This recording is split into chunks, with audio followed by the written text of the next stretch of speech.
I'm going to show you some exercises that I like to do to work on finger dexterity and strength. I am not an educator. I am not a teacher of any kind. I like to play a lot and I watch a lot of videos. I'm actually making this just for my friends, having just little chats with them and talking about some of the stuff that I do, and I wanted to share it, and I figured the easiest way is a YouTube video. And so here I go. I'm going to talk about 4 different finger exercises, all up and down the neck, different ways to try to really stretch how we use our fingers, have more finger independence. So I'm going to go ahead and go through them, and I'm going to start with number 1. Number 1 is what I just call the basic. It's the one that I think everybody always talks about, but it is still extremely useful. It is simply doing 1 finger per fret and walking up and down the neck like this. Now, I do use a metronome. I like to do it about 80 BPM, 80, 85, somewhere in there. Nice and slow, but I also use it on 8th note so that for something that I'm used to, I can simply start double timing it, and I can whip through some of these, obviously twice as fast. But the most important thing here is getting the fret to sound good, to sound clean. Do not start going faster until everything sounds nice and even. Okay, so I'm going to go ahead and put on the 80 here.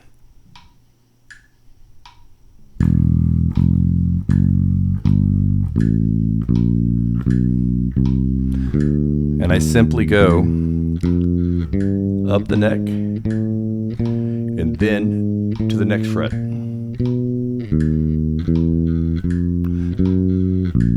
Now you want everything to be as clean as possible, and I'm sure I'm going to be messing up these exercises I'm showing you, but this is just a start. Then once you start feeling more comfortable, then you can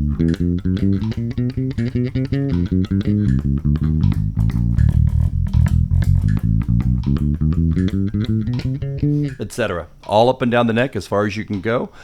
Personally, once I get up higher in the range, say around the 15th fret or so, I usually will stop hitting either the B or the E and focus on the other 3 strings, simply because I'm very seldom playing on these low strings up here. They start sounding really woofy, but you can definitely work on it if that's what you want to do. 5 string gets hard, especially with the ding wall and the fan frets. It can get a little interesting as you start to go up. So what we do here is we make sure, once again, you're fretting those nice and clean, that they sound good. You want them to sound good. That's what matters most. Speed comes with practice. You don't want to just start running out of the gate. So now that's a super basic exercise, and it for me, and one of the things that really helps me with is to get used to the different size frets, but also even just on a regular bass, your frets get smaller as you go up. So doing this, being very particular, feeling it, knowing where your fingers are, how those frets feel, it really helps, because you start to just know where the notes are and be able to slide right up real quick and do some really cool stuff because you know your fretboard so well. And this is the way I got to be able to do it myself. That exercise is very basic. So there are ways, and I'm including a PDF that I'm linking below, where you can start changing your fingerings in order to really work on not just strength, but also the dexterity. So for instance, when you look at the exercises, my next exercise is changing the finger order. So instead of 1, 2, 3, 4, we're doing 1, 2, 4, 3. And then continue to do the same thing. There are 6 permutations per digit. You want to make sure and do all of them. Now, I would not suggest doing them all in one day, simply because that is a lot of work on your arms. If you can do it and you want to do it, go right ahead, but do not hurt yourself. So I often switch it up. One day, almost very seldom do the basic one unless I'm just trying to fly through it just to get a little warmed up before a gig or something. But when I'm actually deliberately practicing, you're not playing music here. You're practicing your instrument. You're learning it. You're feeling it. This is not meant to be musical. This is meant to be practice. This is getting down into the nitty gritty and getting your hands and muscle memory to understand how how to play, and you just make you better all around. So once again, you start doing all of those different permutations, start doing all those up and down the fret like that. Then another thing you can do with the exact same fingerings is start working out it on single strings. For instance, just do the basic 1, 2, 3, 4, then move up to the second fret.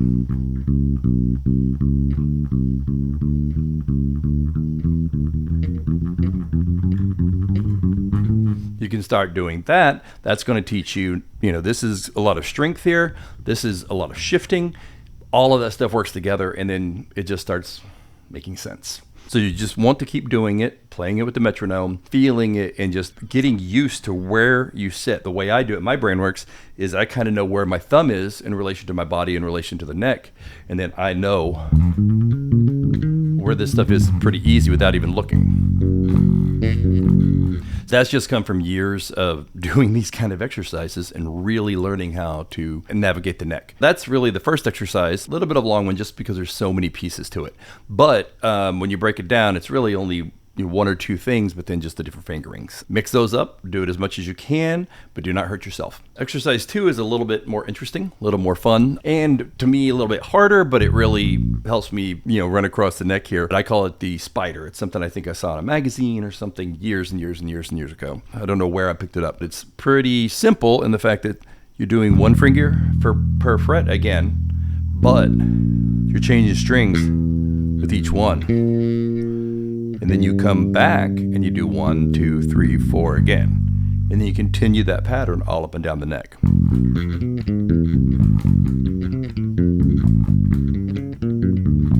So that's exercise 2. Once again, link below. Exercise 3 is a little different. It's something I learned a couple months ago.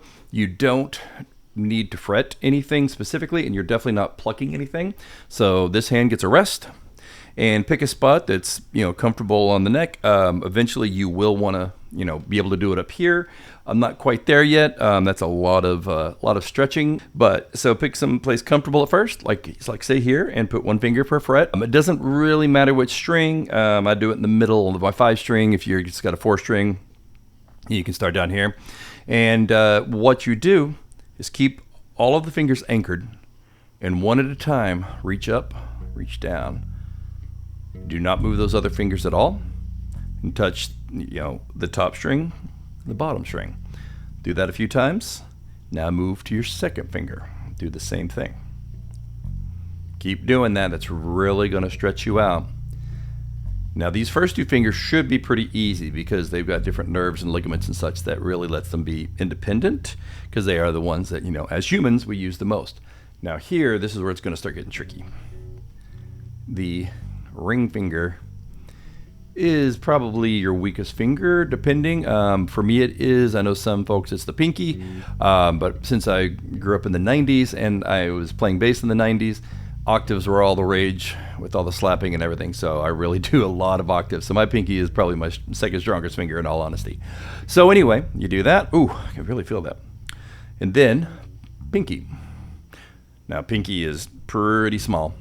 So, you might have to do a little twisting, but be careful not to lift that finger. You want this thing to work independently. Now, I've been playing a long time, so my fingers work fairly independently. Yours may not. So just keep doing it, and it's fairly easy for me, but it might not be for you. Same thing here. Now, where I do see my limitation is when you do the advanced version of this, which is moving 2 fingers at once. And you can do this in any pattern you want. You can start like this, and then put those down, start like this. So those are pretty easy combinations, but this one here gets a little bit weirder. Still doable for me. Once again, that ring finger may not have the same dexterity, and then this one really messes me up. Oh boy! Oh yeah, I lost it. Let's see.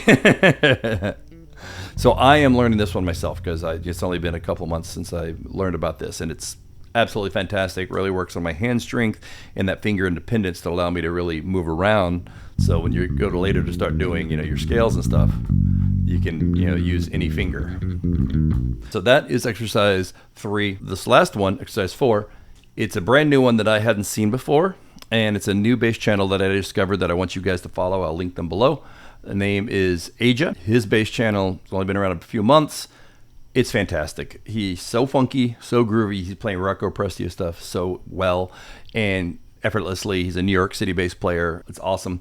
He's really showing some really cool tricks. But this one I really loved, and I'm still learning it, so it's not going to be fantastic. But this one he calls Move 1.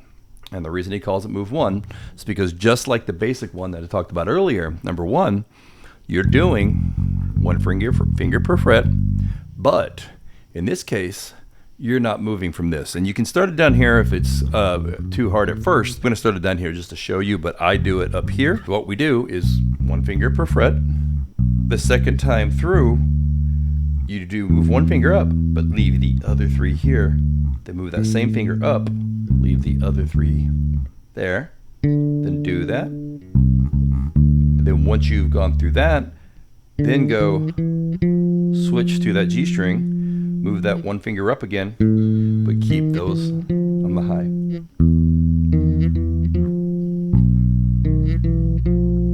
And then start it with the other fingers.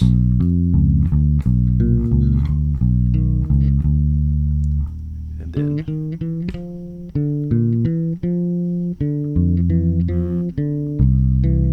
I'm kind of swinging it there just because I'm getting used to this too. Literally just discovered this yesterday. And so I'm really enjoying this one. It's really stretching me out. I really feel it. Just to be able to do some cool chords like one of those, it's really nice because it just makes it a lot easier. And then you also get the independence to start moving those fingers around like that. And this is really going to help me do chords. And, especially, when you get into ninths and some weird big things up here, you really need to have that stretch, and this is really helping me stretch. So I think it's going to really help you guys too. And AJ, his videos are amazing. So I desperately want you to go check them out. So anyway, those are the 4 exercises that I try to do on a daily basis, and you can move this up and down, each one up and down the neck. You can change the fingerings. You don't have to do the same one every day. And so by just doing these different exercises and moving them around, it's really unlocking the neck. I mean, this one, I know it's so basic, it's so classic, but there's a reason why it's always taught, because it is absolutely amazing. And then doing all those different fingerings, and it really, really, really helps. So trust me, go ahead and start doing them until you get a little bit tired. Make sure you do, finger stretches and, different things like this, to just keep limber. Don't go too hard. And, this will really help you, and you'll start seeing that you'll be able to do more and more of these and longer each day.